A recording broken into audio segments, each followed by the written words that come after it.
আসসালামু আলাইকুম রহমতুল্লাহি ওবরকাতুহু। সম্মানিত দর্শক, আপনারা সবাই জানেন যে ৩ জন প্রধান নির্বাচন কমিশনার সহ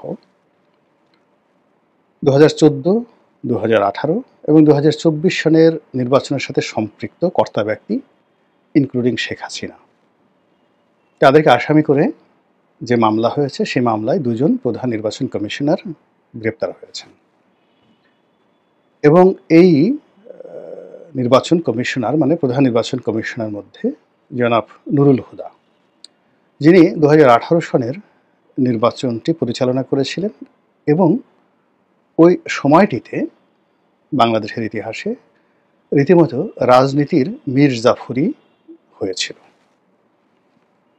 ২০১৪ যে নির্বাচনটা, এটি একতরফা নির্বাচন হিসেবে বা বিনা প্রতিদ্বন্দ্বিতার নির্বাচন হিসেবে পরিচিত। এর কারণ হলো বিএনপি অংশগ্রহণ করেনি।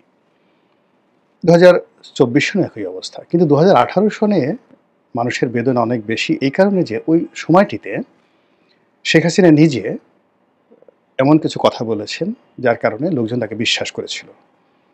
তিনি বলেছেন যে আমি বয়স হয়ে গেছে, জীবনের শেষ প্রান্তে আমি এমন কিছু করব না যার কারণে জনগণ আমাকে মন্দ বলবে। দ্বিতীয়ত তিনি বলেছিলেন যে আমি বঙ্গবন্ধুর কন্যা, আমার একটা কমিটমেন্ট আছে। এবং তিনি তার যে সহজাত আন্তরিকতা, এই আন্তরিকতা দিয়ে বাংলাদেশের সকল রাজনৈতিক দল ডক্টর কামাল হোসেনের নেতৃত্বে যেভাবে সেই নির্বাচনে অংশগ্রহণ করেছিল, ওটা যদি মোটামুটি অর্ধেক 50%ও যাকে বলে সফল হতো, এমনকি যদি ওই নির্বাচনে বিএনপি 70 থেকে 80টা সিট বিএনপিকে দেওয়া হতো, মানে যদি নির্বাচন হতো বিএনপি তো আলটিমেটলি 150 বা 200 সিট তো অবশ্যই পেত। কিন্তু তারপরেও যদি ম্যানিপুলেশন করার পরেও যদি সেখানে 70 থেকে 80টি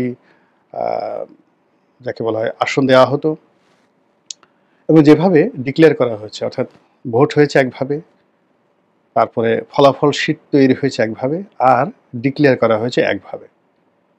এটা ২০১৮-তে এইভাবে হয়েছে, ২০২৪ এইভাবে হয়েছে। ২-৪টি সিটে ব্যতিক্রমধর্মী ২-৪টি সিটে সরকার করেনি বা পারেনি। এর বাইরে প্রায় ৯৯% সিটেই যেটা হয়েছে, অর্থাৎ জনগণের মতো ভোট দিয়েছে, সেটা 5%, 10% ডাজ নট ম্যাটার।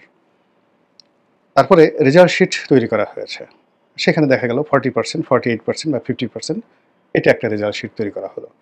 এখন রেজাল্ট শিটে দেখা গেল গেদু মিয়া এমপি হয়েছে, কিন্তু ঘোষণা করার সময় দেখা গেল গেদু মিয়াকে ঘোষণা না করে কদু মিয়াকে ঘোষণা করা হয়েছে। এরকম ঘটনা অহরহ বাংলাদেশে ঘটেছে। তো সেই ক্ষেত্রে ২০১৮ সনে তারা যে অপকর্মগুলো করার, সেই অপকর্মগুলো তো তারা করে ফেলেছে। কিন্তু তারপরেও যদি মাত্র দুটো জায়গাতে তারা সততা দেখাতো, একটা হলো নির্বাচনের মাঠটি প্রতিদ্বন্দ্বিতামূলক, অর্থাৎ অপকর্ম তো তারা করবেই, কিন্তু মাঠে যেটা প্রদর্শিত হতো সেটা হলো সমস্ত রাজনৈতিক দল অংশগ্রহণ করেছে, তারপর সবাই ভোট কেন্দ্রে গিয়েছে, নিরাপদে নির্বিবাদে ভোট দিয়েছে, এবং রাত্রি পর্যন্ত ভোট গণনা সুষ্ঠুভাবে হয়েছে। এই কাজটি ইচ্ছা করলে হুদা সাহেব করতে পারতো, শেখ হাসিনা করতে পারতো, কিন্তু তারা সেই কাজটি করেনি। বরং ওই সময়টিতে সারা বাংলাদেশের একেবারে ৩০০টি আসনে যেভাবে বিরোধী দলীয় মানে প্রার্থীদেরকে হেনস্থা করা হয়েছে, তাদের জীবন তছনছ করে দেওয়া হয়েছে, তাদের বাড়িঘর মামলা মোকদ্দমা ভাঙচুর করে যেভাবে তাদেরকে লাঞ্ছিত অপমানিত করা হয়েছে, আমি সেই নির্বাচন পাওয়ার পর এসে বলেছিলাম যে কিয়ামত পর্যন্ত এর দায় আওয়ামী লীগকে ভোগ করতে হবে, প্রত্যেকটা লোককে। যে হাহাকার, মানুষ যেভাবে কেঁদেছে, অসহায় মানুষগুলো। আমার বাসায় ধরুন একজন মুরব্বী দেখা করতে আসছেন, তো বের হয়ে গেল ছাত্রলীগের পোলাপান, বাসার সামনে সে মুরব্বীকে থামিয়ে তার মোবাইলটা নিয়ে গেল, তারপর শেষে তার মানিব্যাগটা নিয়ে গেল এবং গালের উপরে আচ্ছা মতো চর থাপ্পড় দিয়ে তাকে সেখান থেকে তাড়িয়ে দেওয়া হলো। এবং সেই মুরব্বী তার ছেলেকে নিয়ে এসেছিল, নাতিকে নিয়ে আসছিল, সবার সামনে এই ঘটনা ঘটে। এরকম একটা ঘটনা নয়, আমার নির্বাচন এলাকাতে এরকম শত শত ঘটনা প্রতিদিন ঘটেছে।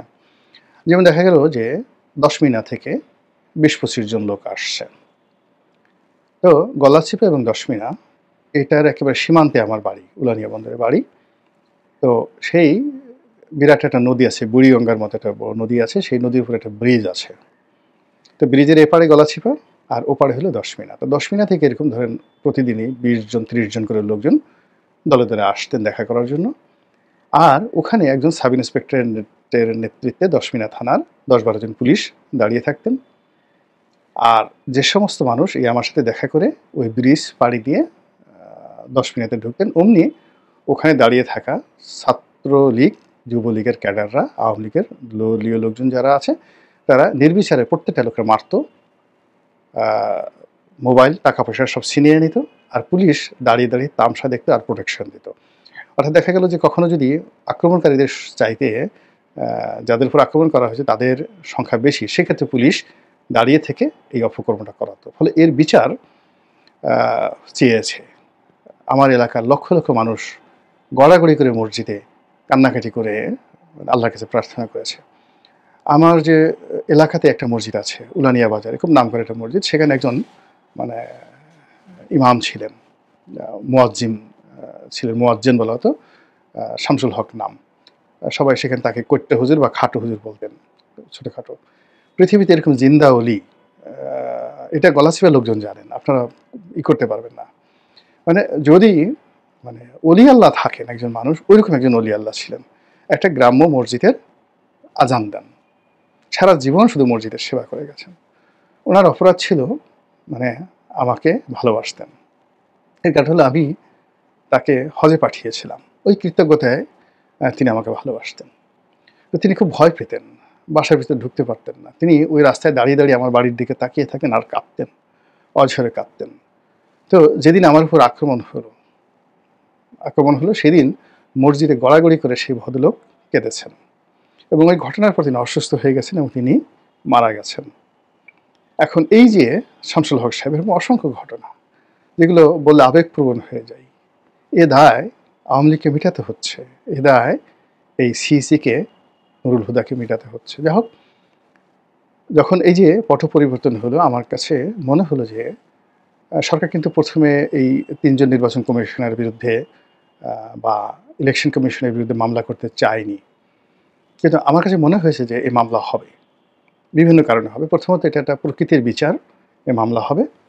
আর দ্বিতীয়ত সরকারের জনপ্রিয়তায় ধস নামবে, আর যখনই জনপ্রিয়তায় ধস নামবে তখন এই মামলা করে জনগণের সমর্থন পাওয়ার চেষ্টা করবে। এবং ঠিক সেম ঘটনাটা ঘটল এই 3 জন সিইসিকে আসামি করে মামলা, এবং সেই মামলায় নুরুল হুদা সাহেব গ্রেপ্তার হলেন এবং তার প্রতি যে আচরণ করা হলো, অর্থাৎ তাকে যেভাবে গালে জুতা মারা হলো, তার গলায় যেভাবে জুতার মালা পরানো হলো, এটাও মানে যাকে বলা হয় কিয়ামতের ময়দানে এই লোকটি যে লাঞ্ছিত অপমানিত হবেন তার একটা নমুনা আল্লাহ এখানে ঘটিয়ে দিলেন। এবং তিনি যে মুনাফিকি করেছেন, ওই সময়টাতে তিনি যে দাম্ভিকতা দেখিয়েছেন, মুনাফিকি করেছেন, তিনি যে লোভ দেখিয়েছেন, নিজে মানে অর্থের প্রতি, পদবীর প্রতি, দলের প্রতি, আওয়ামী লীগের প্রতি যে যাকে বলা হয় পক্ষপাতিত্ব করেছেন, তার সঙ্গে সঙ্গে আবার তার ভাগ্নেকে আওয়ামী লীগের মনোনয়ন দিয়ে যেভাবে তিনি এমপি করেছেন, এখন তার এই সারা জীবনের যে অর্জন, গত 15 বছরে তিনি যা অর্জন করেছেন,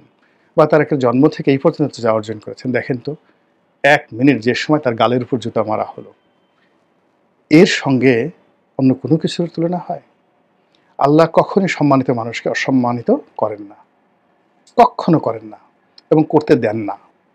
আল্লাহ যাদেরকে ভালোবাসেন তাদের মর্যাদাটা এভাবে সমুন্নত রাখেন যে সারা পৃথিবীর কীটপতঙ্গ সবাই চেষ্টা করেও তাদের অসম্মান করতে পারে না। কিন্তু আল্লাহকে যখন যারা বেজ্জতি করে ফেলে এবং আল্লাহর দেওয়া নিয়ামতকে যখন যারা পুছিয়ে দেয়, তখন আল্লাহ তাদেরকে এভাবে লাঞ্ছিত করেন এবং অপমানিত করেন। তো ফলে কি হলো, ওই যে আমার একটা প্রেডিকশন ছিল যে এরকম মামলা হবে এবং এরা গ্রেপ্তার হবেন, এবং সেই ঘটনা ঘটেছে। আবার এখন আমার যেটা মনে হচ্ছে যে সামনে যে সময় আসছে, সেই সময়টিতে সরকারের সাথে অনেক রাজনৈতিক দলের বিরোধ হবে, বিপত্তি হবে, এবং সরকারের জনপ্রিয়তা এখন যা আছে আরও কমতে থাকবে। তো সেই ক্ষেত্রে সরকারের কিছু কর্মকাণ্ড লাগবে, যে কর্মকাণ্ডে সকল জনগণ যাকে বলা হয় সমর্থন যোগাবে।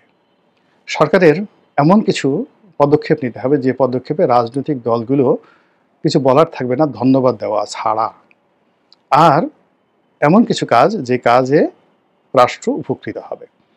তো সেই দিক থেকে যদি সরকার 2014 সালের নির্বাচন, 2018 নির্বাচন এবং 24-এর নির্বাচন বাতিল করে দেয়। এটা ওয়ান টুর বিষয়, বাতিল করে দেয়। সারা বাংলাদেশে হৈ হৈ রই রই পড়ে যাবে। ২ নম্বর হলো যে যারা ওই সময়তে সংসদ সদস্য হয়েছেন, তারা যারা প্লট পেয়েছেন, গাড়ি পেয়েছেন, এই প্লট এবং গাড়ি, প্লট তো সরকার ইচ্ছা করে যে কোনো সময় বরাদ্দ বাতিল করে দিয়ে তার বাজেয়াপ্ত করে নিতে পারবে, এবং তাদের যে গাড়িগুলো, সেই গাড়িগুলো তারা জব্দ করতে পারবে।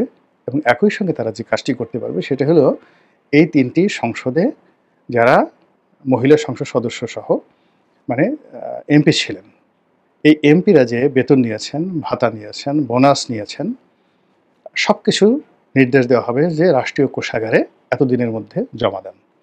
যদি জমা দেওয়া না হয় তাহলে এই অর্থ জরিমানা সহ তাদের সহায় সম্পত্তি থেকে প্রয়োগ করা হবে। বিশ্বাস করেন, মানে সারা বাংলাদেশে আনন্দ মিছিল শুরু হয়ে যাবে। এবং আমার ভয় হচ্ছে যে আগামীতে জনপ্রিয়তার জন্য, জনসমর্থনের জন্য সরকার এই কাজটি করবে বা করতে পারে না, সরকার এই কাজটি করবে, এইরকম দিকেই পরিস্থিতি চলে গেছে। যেহেতু তারা মানে যেখানে বাবাকে মানে যে কোনো একটা অপরাধ, স্বামী স্ত্রী একটা অপরাধ করেছে, তো স্বামী স্ত্রী দুজনকেই ফাঁসিতে লটকানো হচ্ছে। তো সেখানে যে সন্তান পয়দা হলো, সেই সন্তানের যে ভবিষ্যৎ সেটা কী হতে পারে এটা খুব সহজেই বোঝা যায়। সে তো স্বীকৃতি পেতে পারে না। তো যেখানে তাদেরকে রাষ্ট্রদ্রোহিত্ব বলা হচ্ছে, তারা যে নির্বাচন করছে সেই নির্বাচনটাকে অবৈধ বলা হচ্ছে, কাজেই অবৈধ নির্বাচনের মাধ্যমে যারা পদপদবি পেয়েছেন, রাষ্ট্রীয় সুযোগ সুবিধা পেয়েছেন, তাদের সেই সুযোগ সুবিধা সেটা পরিমাণে অল্প হোক আর বেশি হোক, সেগুলো রাষ্ট্র যদি ফেরত নেওয়ার চেষ্টা করে, বাংলাদেশের ইতিহাসে এটা একটা মাইল ফলক হয়ে যাবে, মাইল ফলক হয়ে যাবে। এবং একই সঙ্গে সাধারণ যারা আম জনতা, তাদের মধ্যে উল্লাস মানে ধ্বনি শুরু হয়ে যাবে, এবং চারিদিকে শুধু ডক্টর মোহাম্মদ ইউনূসের জয় জয়কার শুরু হয়ে যাবে। এবং এত জয় জয়কার শুরু হয়ে যাবে যে এখন যারা তার বিরোধিতা করছেন, যে কোনো রাজনৈতিক দল ইচ্ছে করে ডক্টর মোহাম্মদ ইউনূসের বিরুদ্ধে একটা টু শব্দ করতে পারবে না। এবং সেই ঘটনার পর তিনি যদি কঠোর হন, মানে যেহেতু একটা জনপ্রিয় বিষয়, সেই বিষয় নিয়ে পুলিশকে লেফট করান, আর্মিকে লেফট করান যে ধরো এই এমপিদেরকে, ধরো এমপিদের সম্পদ আনো, যা কিছু আনো, এবং তারা যেহেতু জনগণের সমর্থন আছে, তারা সেই কাজ করতে বাধ্য হবে। এবং সেই কাজ করতে করতে তাদের মধ্যে কমান্ড ফলো করার যে একটা যাকে বলা হয় প্রবৃত্তি চলে আসবে, সেই প্রবৃত্তিকে কাজে লাগিয়ে ডক্টর মোহাম্মদ ইউনূস যদি বলে ক্যাচ দ্য ব্যাডম্যান, ওই খারাপ মানুষটিকে ধরে ফেলো, সঙ্গে সঙ্গে দেখবেন যে পুরো অ্যাডমিনিস্ট্রেশন তার অনুগত হয়ে গেছে। আল্লাহ ভালো জানেন ভবিষ্যৎ সম্পর্কে। পরিবেশ এবং পরিস্থিতি দেখে মনে যা আসে, মাথায় যা আসে আপনাদের কাছে অকপটে বলে ফেলি। যাদের ভালো লাগে দোয়া করবেন, যাদের মন্দ লাগে বা মনে হয় যে কথাগুলো বলা ঠিক নয়, তারা আমার জন্য দোয়া করবেন যেন আমি আপনাদের বিরক্তির কারণ না হই। আসসালামু আলাইকুম রহমতুল্লাহি ওয়া বারাকাতুহু।